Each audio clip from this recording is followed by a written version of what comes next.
Hey everyone! This is a quick reminder to subscribe and hit that like button. It lets me know that you are enjoying my content. Also, feel free to drop your suggestions for future stories in the comments below. Thank you for listening, and let's dive right in. I've worked at this gas station for almost 10 years. It's not much, but it's enough. Enough to pay the bills, enough to keep my routine. And let's be honest, after this long routine is a comfort. I've gotten to know the regulars, the truckers who fill up their rigs at dawn, the old man with the beat-up Buick who comes in every other day for a pack of smokes, the young couple who always stop for a snack before heading out of town. The faces change, but the rhythm never does, or at least it didn't until today. It's a quiet morning, like most mornings here. The sun hasn't fully risen yet, casting long shadows across the lot. I'm behind the counter, my hands wrapped around a warm cup of coffee, the steady hum of the store's lights and fridges keeping me company. The place is slow. It's always slow at this hour. Then I notice Carl. He's sitting in his office, slumped back in his chair, staring at the wall with a look I can only describe as a mixture of frustration and defeat. I've worked with him long enough to know when something's off, and today, he's definitely off. I walk into his office, the old wooden door creaking under my weight. He doesn't even look up when I step in. "You all right, Carl?" I ask, setting my coffee down on his cluttered desk. He sighs deeply, rubbing his eyes as if trying to erase the weight of the world from his face. "It's just one of those days," he mutters. "What's going on?" I ask, leaning against the doorframe. Carl leans forward, staring at his desk, his hands moving over the paperwork in front of him, without any real purpose. "It's the night shift guy. He's sick, can't make it tonight, and no one's available to cover." I raise an eyebrow, my lips curving into a small smile. "Well, that's inconvenient." Carl doesn't return the smile. Instead, he slumps back into his chair again, looking defeated. "Yeah, and you know the rules. I can't just let anyone work the night shift. It's dangerous out here after dark. You've been with us long enough to know that." I nod slowly. I've heard enough stories over the years about things that happen in the dead of night out here. Customers who look a little too strange, cars that seem to linger in the parking lot longer than they should. It's not a place I'd want to be after the sun sets, especially not alone. But I've been working the day shift for almost a decade now. I've never worked nights, not once. Carl's been pretty adamant about that. "You've got no one else?" I ask, trying to sound casual. But I can feel that familiar sense of restlessness stirring in my chest. "Nope," Carl mutters, still looking at the paperwork. "I could call Jim, but I don't think he's gonna be much help either." I bite my lip, considering it for a moment. The thought of working the night shift, especially with no one else around, doesn't sit well with me. But the station's been so quiet lately, and it wouldn't hurt to stretch my legs and break the routine. I've been here for a long time. Maybe it's time to prove I can handle it. "I'll do it," I say, my voice firmer than I feel. Carl's head snaps up, his eyes wide with surprise. "Shannon, I don't know if that's a good idea. It's not like the day shift. People act differently at night." I hold my ground. "I've been here 10 years, Carl. I can handle it." He looks at me for a long moment like he's trying to read my face, and I can see the hesitation in his eyes. After what feels like forever, he exhales sharply and rubs his forehead. All right, he mutters, giving in. "But you have to call Jim first before you start. He's the night supervisor. He'll tell you what you need to know." I nod slowly, feeling a chill creep up my spine. "What's so special about Jim?" I ask before I can stop myself, the words slipping out before I think. Carl's eyes flicker away, his jaw tightening. He's been doing this for longer than anyone. He knows things about the night shift, things I don't think anyone else would understand. I don't push it further. Instead, I just agree and head back to the counter. As Carl turns back to his paperwork, I pull out my phone and dial the number Jim gave me years ago. The phone rings for what feels like an eternity, my heartbeat thumping in my ears, and finally Jim answers. "Shannon?" His voice is gravely, like he's just woken up, even though it's already afternoon. "Yeah, it's me. Carl said I should give you a call before I start tonight." There's a long pause on the other end of the line. I hear him shift in his seat, like he's trying to get comfortable. "You're covering the night shift?" he asks, his voice suddenly more serious. "I am," I've worked here long enough, what's the big deal? I ask, trying to sound casual. Jim exhales slowly, like he's choosing his words carefully. There are a few rules, he says, his tone cold. You need to follow them. If you don't, well, things could get tricky. I feel a knot tighten in my stomach. Rules? Yeah, he says, his voice steady but cryptic. When you're working nights, things aren't the same. I'll give you the details when you get there. Just make sure you're ready. And don't forget, don't break the rules. Don't break the rules, I repeat, the words feeling heavy on my tongue. Exactly. Don't break the rules, and you'll be fine. Break them. And it won't be just the night shift that gets to you. His words hang in the air, and the line goes dead before I can ask anything else. I hang up the phone, the silence of the gas station settling around me like a thick fog. I glance over at Carl's office again. He's still sitting in there, staring off into space. I don't know what Jim meant by "don't break the rules," but something about it doesn't sit right with me. I can feel the unease creeping in, like a shadow waiting to swallow me whole.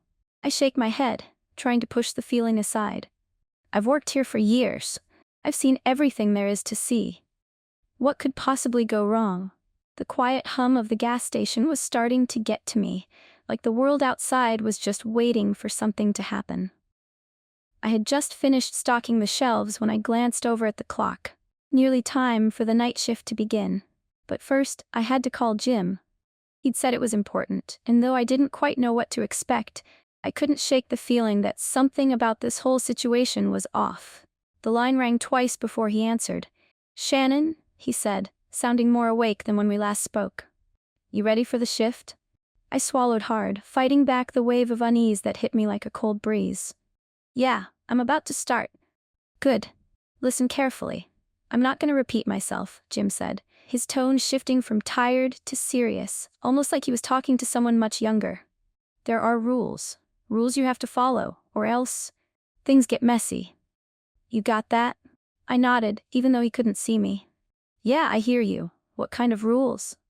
Jim paused, a long, unnerving silence stretching out between us. I could hear faint sounds in the background, the rustling of papers or maybe the shuffle of shoes across the floor. It felt like he was preparing me for something. "I'm going to list them. These are your instructions for the night. Stick to them, or you won't make it through the shift." I held my breath, gripping the edge of the counter as he continued. "First, do not talk to the woman in the cowboy hat. If you see her, ignore her completely. No matter what she says, don't engage. Don't even look at her for too long." I frowned. I had seen the woman in the cowboy hat before.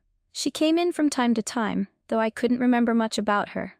Just the hat, the strange look in her eyes when she'd walk through the door. But I figured she was just one of the usual oddities, nothing to worry about. "Right? Okay, got it. What else?" "Second rule, always give free coffee to the man in the red hoodie. He's been coming here for years, and he doesn't say much. Just give him the coffee, and he'll be fine. Don't even ask if he wants it, just pour it and hand it to him." I nodded again, still trying to absorb the weirdness of all this. "The red hoodie guy. Got it. Third rule, never, never look into the eyes of the homeless man. He'll be there tonight, and if you look into his eyes, it's all over. Don't ask why, just don't do it." A chill ran down my spine. I had seen him before too. He usually slept by the bushes on the far side of the lot, his tattered clothes blending in with the shadows. I never paid him much mind, but now I couldn't shake the feeling that there was something more to him than just a wandering soul. Right, no eye contact with the homeless man. What else? Fourth rule, don't sell a lighter to the teenager with the motorcycle, the one with the black helmet and the leather jacket. He comes in around midnight. He'll try to buy a lighter. Don't sell it to him. No matter what. I furrowed my brow. I had seen the kid around too. A lone rider who always looked like he had a purpose. But why couldn't I sell him a lighter? I didn't ask. I just wanted to get through this conversation. "And the last one?" I asked, trying to push through the anxiety settling in my chest. "Fifth rule? Always wish the old lady with the Doberman a good day. No matter how she acts. She might seem like she doesn't hear you or like she's in a rush, but you must wish her well. It's important." I swallowed. I recognized the woman with the Doberman. She always came in around the same time. The dog was well behaved, but I'd never gotten too close. There was something strange about her presence, but I didn't think much of it. Now, Jim's words lingered in my mind. Always wish her a good day. Okay, that's a lot, I said, trying to keep my voice steady. But why are these rules so specific, and how do I know if it's the right person? Listen carefully, Shannon. Jim interrupted, his voice sharper now. There are others who come through the station at night, the ones you mentioned. The woman in the cowboy hat, the man in the red hoodie, the homeless guy, the teenager. They're not the ones you need to worry about. They're not the ones. The ones you'll see tonight are different. They'll be familiar, but they won't be the same. I felt a knot tighten in my stomach. What do you mean? Aren't they the regulars? Jim hesitated. No. They're not. Don't ask questions. Just follow the rules. And remember, if you break even one, you'll regret it. The phone line went silent for a moment before Jim's voice came through again. Lock the doors when the shift starts. Watch the cameras carefully. And above all, don't forget the rules. I felt the weight of his words pressing on me as I hung up the phone, my hands shaking slightly. I took a deep breath, trying to ground myself. It was just a night shift. People came and went all the time. But there was something about Jim's tone, the gravity of his voice, that unsettled me. I stood there for a moment, staring at the clock as it ticked closer to closing time. My hands were cold, my palms sweating. The customers had trickled out for the day, leaving behind an empty, quiet store. I locked the front door, double-checked the back exit, and then took my place behind the counter. The familiar sense of routine, the hum of the fluorescent lights, felt distant now, replaced by a growing sense of paranoia. I glanced out the front windows at the parking lot, scanning the shadows. Nothing out of the ordinary yet, but Jim's words echoed in my mind, and I couldn't shake the feeling that the night was about to take a turn for the worse. It wasn't just the rules. It was everything. Something was wrong. The night was starting to settle in, and the air inside the station grew heavier with every passing minute. The fluorescent lights buzzed above me, casting harsh, clinical shadows across the room. I kept glancing at the clock, waiting for the shift to fully begin, the minutes stretching out like an eternity. Jim's rules swirled in my mind, each one more bizarre than the last, but I did my best to push them to the back of my thoughts. I'd be fine. I just had to make it through the night. But then, just as the night seemed to fully embrace the quiet of the gas station, the door opened. It was a soft jingle at first, the bell above the door, announcing someone's arrival. I looked up from the counter, half expecting another regular to shuffle in, maybe the man in the red hoodie or the teenager with the motorcycle. But instead, standing in the doorway was a woman. She wore a cowboy hat, a large, wide-brimmed hat that seemed far too out of place for a small, rural gas station. Her eyes were hidden beneath it, but her lips were stretched in a wide, almost unnaturally bright smile. It wasn't a smile that reached her eyes. In fact, her eyes were so obscured by the shadow of the hat that I couldn't even tell if she was looking at me or not. The first rule, do not talk to the woman in the cowboy hat, echoed in my mind like a warning siren. I immediately felt the cold chill of unease creep down my spine, and my body tensed as I watched her take slow steps into the station, as if savoring the moment. She didn't say anything at first, just stood there, her smile growing even wider as she surveyed the store. It was almost like she was studying me. Her eyes, hidden beneath that wide brim, seemed to pierce through me even though I couldn't see them. I didn't know why, but the feeling was suffocating. I shifted uncomfortably behind the counter, clutching the edge as if it would steady me. "Can I help you?" I finally asked, my voice shaking slightly. She tilted her head slightly, her smile never faltering, and then spoke in a voice that was surprisingly soft, but laced with something otherworldly. "I'll take a pack of the 100s, she said, referring to a specific brand of tobacco. I froze for a moment, my mind racing. I knew I wasn't supposed to talk to her. Jim had made that rule clear, but here she was, standing right in front of me. I had to serve her, didn't I? With a quick breath, I grabbed the tobacco and handed it over, my fingers brushing against the pack as I set it on the counter. I couldn't stop staring at her, the unnerving smile still stretched wide across her face, her lips moving slowly as she studied me. She picked up the tobacco, her fingers lingering on the pack just a moment too long, as if she were savoring the moment. She didn't say thank you at first, just continued to stare at me with that strange smile. I swallowed hard, my throat dry, trying to keep my composure. I wanted to break the silence. I wanted to say something, anything, but I knew better than to try. Finally, she handed me the exact change, her fingers brushing against mine ever so slightly, sending a jolt of cold through my body. When I took the money, her hand didn't pull away immediately, lingering there just a moment too long. The smile remained plastered across her face, not a flicker of recognition, just a fixed, eerie grin. "Thank you," she whispered, her voice dropping lower. Then, almost too softly for me to hear, she added, "You'll see me again? Soon." I blinked, the words barely registering as she turned and walked out the door. The bell above the door jingled again, and the quiet returned, but the atmosphere was thick with something I couldn't quite name. I stood there for a few moments, trying to shake the feeling that had settled in my chest. My hands were trembling slightly as I placed the change in the register. My mind was a whirlwind. Had I done something wrong? I hadn't spoken to her, aside from handing her the tobacco. But the whisper, the strange way she'd left, it felt like I had broken the rule, even though I hadn't said more than a few words. I walked over to the security monitors, trying to distract myself, and checked the cameras. The woman in the cowboy hat was gone. I saw her walking out of the frame, heading toward the parking lot, the sound of her boots faint in the night air. But something didn't sit right. My heart was pounding in my chest. I couldn't stop thinking about the way she looked at me. The smile that didn't reach her eyes, the soft whisper that made my blood run cold. I pulled up the camera feed to check again, just to be sure. Maybe I missed something, maybe she hadn't left after all. But there was nothing. Just the empty parking lot, the shadows stretching long and dark across the pavement. Yet I couldn't shake the feeling that she was still there, watching. My stomach twisted and I took another deep breath, trying to steady my nerves. I told myself it was nothing. Just a strange customer. No big deal.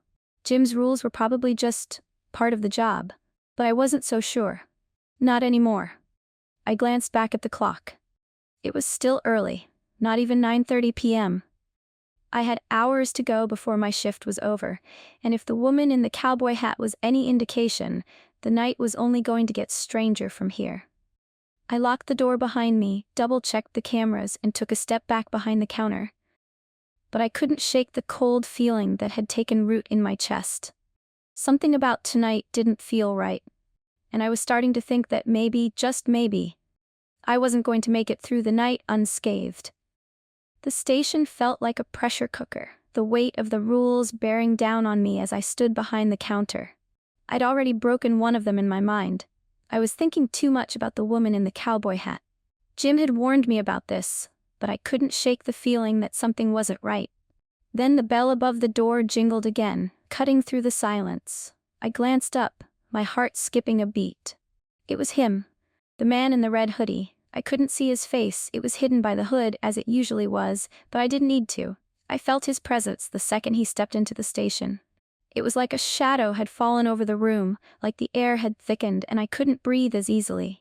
Jim's voice echoed in my mind. Always give him free coffee. I shivered, trying to push back the dread that crawled up my spine. I had served him before, but tonight felt different. I knew what I had to do. The rule was clear. I didn't want to break it. Not after what had already happened tonight. The man approached the counter, his movements slow and deliberate. He didn't speak, he never did. But I could feel his gaze on me, even though I couldn't see his eyes. It was like his presence had a weight to it, like he was waiting for something. He stood there for a moment, his gaze flicking toward the coffee machine, then back at me, as though he were confirming something in his own mind.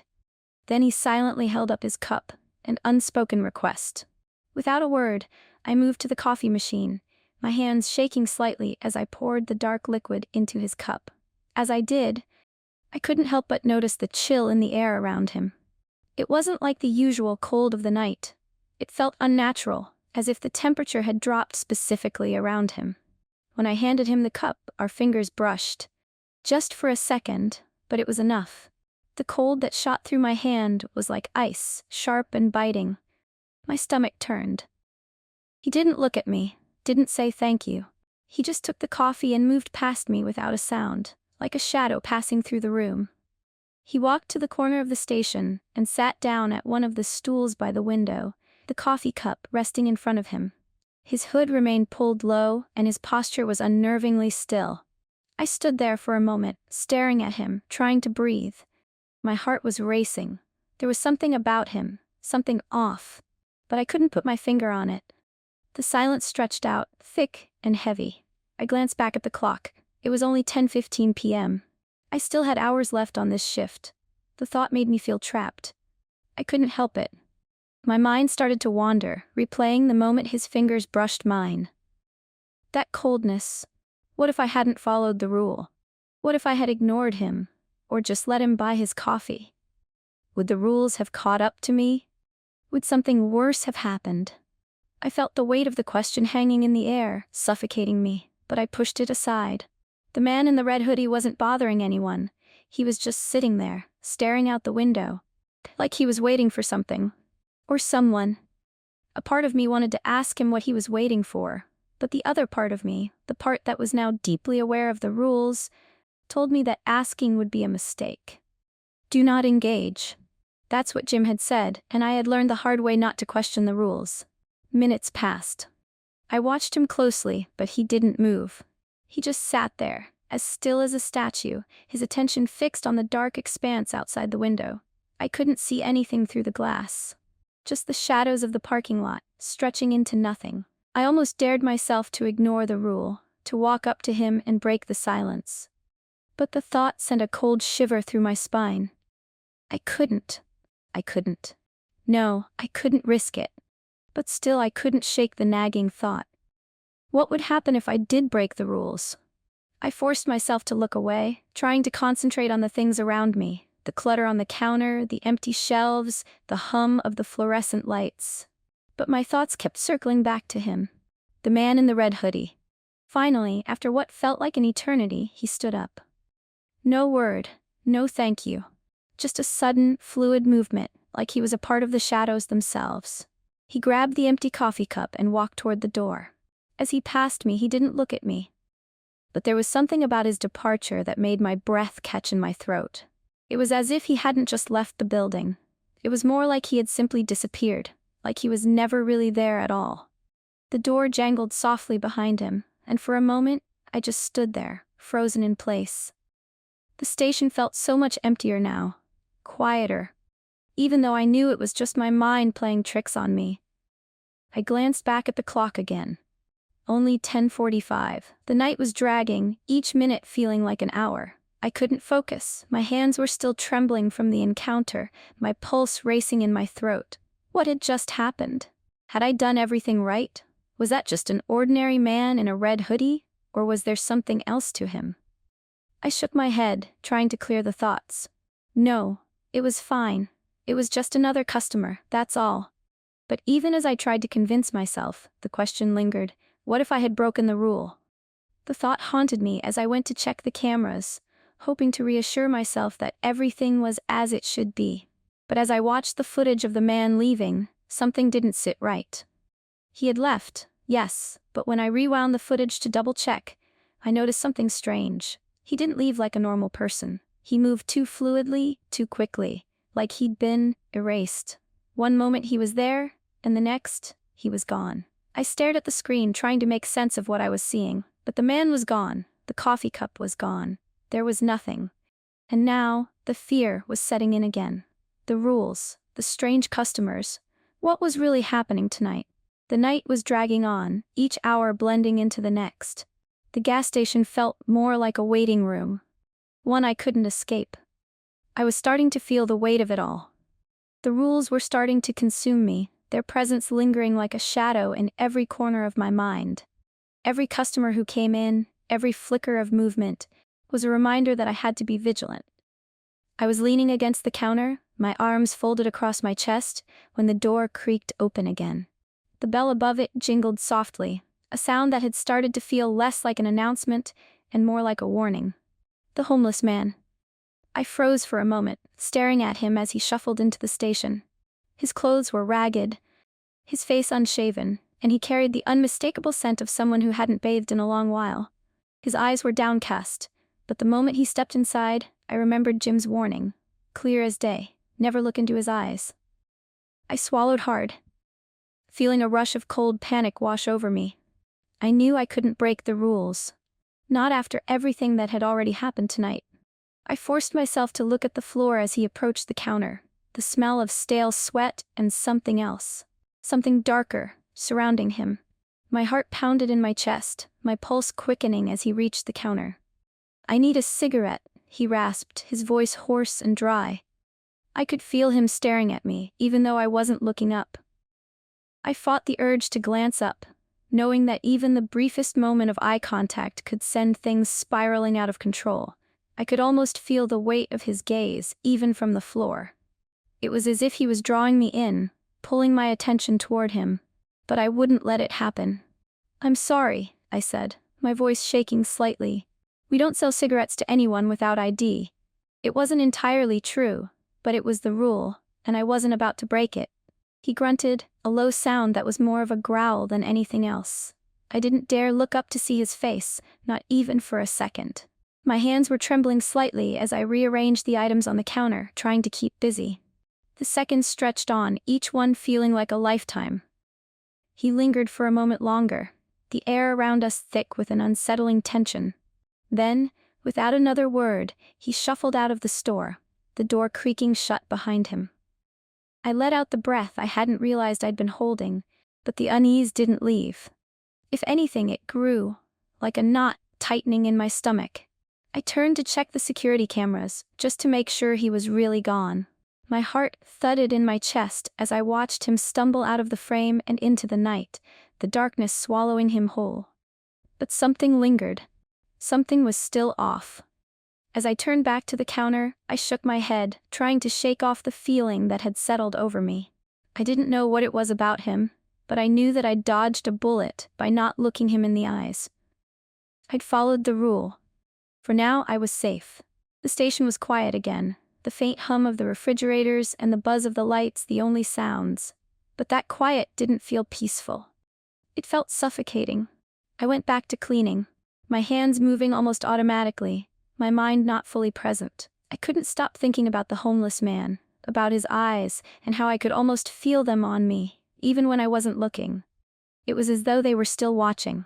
Then the door opened again. A teenager. He was dressed in a leather jacket, his face partially obscured by a helmet that he'd taken off as he entered the store. His bike, a loud motorcycle parked outside, was idling in the lot, sending vibrations through the floor. He looked around the station, his gaze landing on me almost immediately. I tried to keep my focus on the register, but my heart rate picked up. I could feel his eyes on me, the same way I'd felt the homeless man's, only this time the feeling was different, more insistent, more demanding. The teenager approached the counter, his footsteps heavy and impatient. "Hey," he said, his tone sharp. "Can I get a lighter?" I froze. I'd heard Jim's warning about him before. Never sell a lighter to the teenager with the motorcycle. I couldn't break that rule. I knew what happened when you didn't follow Jim's instructions. But the teenager wasn't making it easy. His impatience grew the longer I hesitated. He slammed his hand on the counter, and I flinched. "Come on, I just need a damn lighter," he snapped. My pulse was pounding in my ears now, a loud thrum that seemed to echo in the room. I looked at him, then at the row of lighters behind me. I could feel the weight of his gaze, expectant, almost angry, and something in me screamed to just give in, to hand him the lighter and make the whole thing go away. But I knew better. I shook my head, swallowing the lump in my throat. "Sorry, I can't sell you a lighter." He scowled, his eyes narrowing, and for a moment I thought he might push harder, might start arguing. But after a few seconds, he just scoffed and turned on his heel, storming out of the store. The door slammed behind him with a finality that made me jump. I stood there for a moment, my hands shaking at my sides. I had almost broken the rule. The temptation had been so strong, so real, that I was almost sick with the thought of it. What would have happened if I'd given him the lighter? Would things have gone terribly wrong? The gas station felt even more suffocating now. The air was thick with something I couldn't put into words. I looked around, my gaze darting to the cameras, the shelves, the empty aisles. It was as though the place itself was closing in on me. I glanced at the clock, It was nearing midnight. The shift was far from over.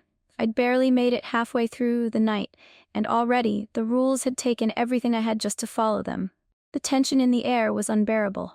I was beginning to wonder if I was even going to make it through this night, or if I'd break one of the rules and find out just how bad the consequences could be. But I couldn't afford to think like that. I had to keep going, keep following the rules, because the last thing I wanted was to find out what happened if I didn't. The tension in the air was thick, and every inch of my body was on edge. The night had dragged on, and the gas station felt like a living, breathing thing, something watching me, waiting for something to happen. The strange customers had come and gone, each interaction feeling more off than the last. The rules were consuming me, and I was starting to question if I could make it through the rest of the night without breaking one. Then, as if on cue, the door jingled. It was the old lady. She walked in slowly, her movements deliberate, the heavy thud of her cane hitting the floor with every step. The Doberman was at her side, its eyes fixed on me as it followed her inside.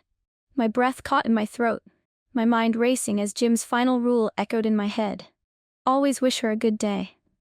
I forced a smile, my heart pounding in my chest. "Good day, ma'am," I said, my voice shaky, my words feeling hollow. There was something unnatural in the air, like a thick fog closing in around me. I wasn't sure if it was the weight of the rules or if something darker was at play. I could feel the old lady's gaze on me, though I didn't dare look up. She simply nodded, the Doberman's eyes never leaving me. It was as if the dog could sense my fear, and it only made me more anxious.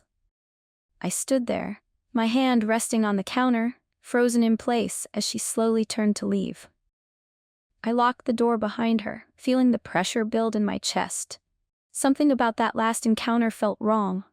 The way the old lady had looked at me, the weight of the silence in the store as she walked out, it was all too much.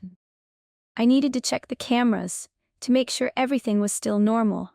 Maybe if I just looked at the footage, I'd feel a little less unsettled. I approached the security desk, hands trembling as I pulled up the feed from the parking lot. My stomach dropped as I saw them. The woman in the cowboy hat, the man in the red hoodie, the homeless man, the teenager with the motorcycle, and the old lady with the Doberman. They were all standing there, clustered together just outside the gas station. Not moving, not speaking. Just staring at the building. My skin crawled as I zoomed in, my breath coming in shallow gasps. It was like they were waiting for something. Watching me. The silence outside was deafening. No cars passing by, no wind rustling the trees, just stillness. I checked the other camera feeds, my eyes darting between them, but nothing could have prepared me for what I saw next. On the camera facing the entrance, I saw it. Me, but not me. The reflection in the glass doors wasn't the same as the woman who had been standing behind the counter all night. The version in the reflection was older, her face gaunt and worn. Her eyes were hollow, like she hadn't slept in years, like she hadn't been alive for years. My breath caught in my throat as the reflection stared directly into the camera, a disturbing, knowing smile spreading across her face. It was me, but it wasn't. The reflection tilted its head, almost as if it was acknowledging the absurdity of the situation, before it did something that made my blood run cold. It gave a thumbs up. My legs went weak and I gripped the counter for support. My heart was hammering in my chest. I felt dizzy, the room spinning around me. Was this some kind of twisted joke? Was I losing my mind? Then, as if to further break me, I watched as the figures in the parking lot started to move. One by one, they turned away from the station and began to walk into the darkness, fading into the night like shadows. The woman in the cowboy hat, the man in the red hoodie, the homeless man, the teenager with the motorcycle, and the old lady with the Doberman. They all left, disappearing into the blackness. But there was one thing that didn't leave. The reflection.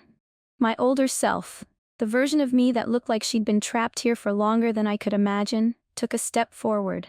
It moved slowly, deliberately, until it was right up against the glass of the camera. And it smiled again. A smile that was full of malice, like it knew something I didn't, like it had been waiting for this moment. Then, with that same unnerving, knowing smile, the reflection stepped away from the glass, leaving the camera feed blank. The silence in the gas station was deafening. I could feel my heartbeat in my ears, the pounding so loud it almost drowned out the sound of my own ragged breathing. I was frozen in place, unable to move, my mind reeling from what I had just witnessed. What the hell had just happened? Was that me? The night felt endless, but eventually, the morning came.